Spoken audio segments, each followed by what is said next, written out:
यहाँ तक समझ आ गई। इसकी हम इंडिकेशन और कॉन्ट्राइंडिकेशन इंडिकेशन तो बात की हमने, लेकिन थोड़ा सा जिक्र करेंगे कि जो थर्मल इफेक्ट्स है वो किसके बेनिफिशियल है शॉर्ट टर्म मेथड में। It increase the tissue temperature, एक ये चीज है, टिश्यू के टेंपरेचर को बढ़ाएगा, thereby induces the physiological changes inside the tissue by uniform heating. Physiological change आएगी टिश्यू के अंदर, क्योंकि हीट जो होगी वो यूनिफॉर्म टिश्यू के अंदर जाएगी, ठीक है। And it will increase the circulation, that is the way vasodilation काज करेगा, and relaxation of the muscles spasms, तो मसल स्पाज्म वो रिलैक्स हो, acceleration of cellular activity and increase in soft tissue extensibility. ये बात हमने पहले की कि सॉफ्ट टिश्यू एक्सटेंसिबिलिटी बढ़ेगी और सेलुलर एक्टिविटी जो है वो बढ़ेगी। तो मतलब ये कि अंदर जो फिजियोलॉजिकल मैकेनिज्म है वो टिश्यू लेवल पे वो इंप्रूव होगी, इन चीजें इंप्रूव होगी। Increase the range of motion in joints, joint का रेंज ऑफ मोशन बढ़ेगी, इंक्रीज द, लेकिन साथ में मैं थ्रेशोल्ड भी बढ़ता हूँ, पेन का थ्रेशोल्ड भी बढ़ता है। एक जो इफेक्ट्स हैं these are the thermal effects.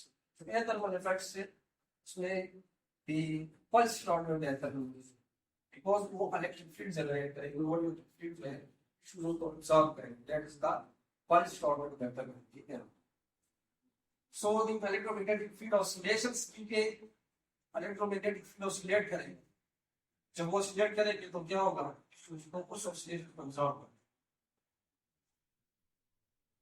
The oscillating energies is capable to increase the blood flow. क्या उस oscillating energy क्या हो, which is absorbed by the tissue, will increase the blood flow. Blood flow बढ़ेगी, joint pain जो है क्या होगा, कम होगा, stiffness कम होगी, दूसरा inflammation जो है वो क्या हो जाएगी, improve होगी। और ओडिमा जो है वो faster, मतलब ये कि rapidly क्या होगा, improve होगा। जगह पे एडिमा है, inflammation है, उससे क्या होगी, तो फर्स्ट शॉर्ट वेव डायथर्मी का इफेक्ट यहाँ आपने किया है, ज्यादा इफेक्ट है, ठीक है। और जब ये सारी चीजें होगी तो इसका मतलब ये कि जगह से रिलेटेड भी वोंट बी, ठीक है, सकम से वो जल्दी से ठीक है।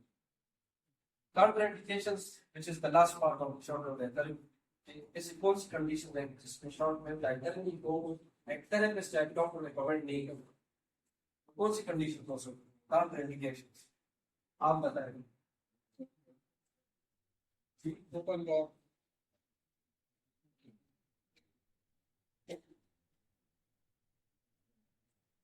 इन कंडीशंस में आप नहीं दे सकते, लॉस ऑफ सेंसेशन, अगर yes exactly loss of sensation, अगर किसी की सेंसेशन कॉम्प्रोमाइज है, आप उसको पता नहीं लग रहा कि आप हीट आप दे रहे वो ज्यादा है, कम है, उसका मतलब कैन नॉट आइडेंटिफाई, ठीक है ना। तो सेंसेशन प्रॉब्लम हो, मेंटल प्रॉब्लम हो, ठीक है, और यस तो इम्प्लांट्स जिसको लगे, कार्डियक इम्प्लांट्स या कार्डियक पेसमेकर लगे, ठीक है, मेटल इम्प्लांट्स,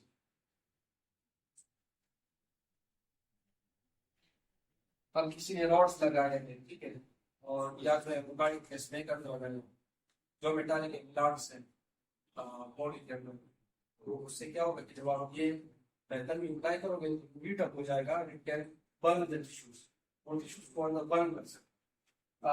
प्रेगनेंसी में कॉन्ट्रैक्ट इफेक्ट होगी, वो सीधा इफेक्ट होगी, वो सीधा मीनिंग प्रेग्नेंट वुमन को जो है इससे बंद हो सकती है, वो प्रेगनेंसी। नेक्स्ट कौन सी कंडीशन है कि जिसमें हमें जैसे हेमरेज और तब ब्रेन डैमेज हो जाए, ठीक है, लास्ट आप कह सकते हैं कि जो आर्टरी रक्तचाप हो जाए, ठीक है, ब्लड से लूज करें, लेके क्लॉट बन जाए, दूसरा जो है डिफेक्ट्स हो गए, ठीक है, और इफेक्टिव ब्लड सप्लाई और इन्फेक्टिव स्किन हो गया, और डिफेक्टिव ब्लड सप्लाई, और लेकिन मस्कुलर चेंज टिश्यू, ठीक है, तो इफेक्टिव ब्लड सप्लाई।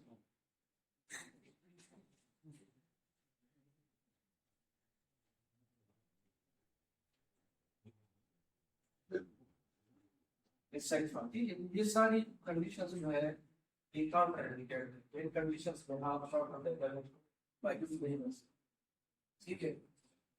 अब high frequency short wave directly जो है इसका एक रिस्क भी है। क्या हो सकता है? It can increase the risk in cardiac disorder, जो कि आपने मेंटल इम्प्लांट्स में जिक्र किया।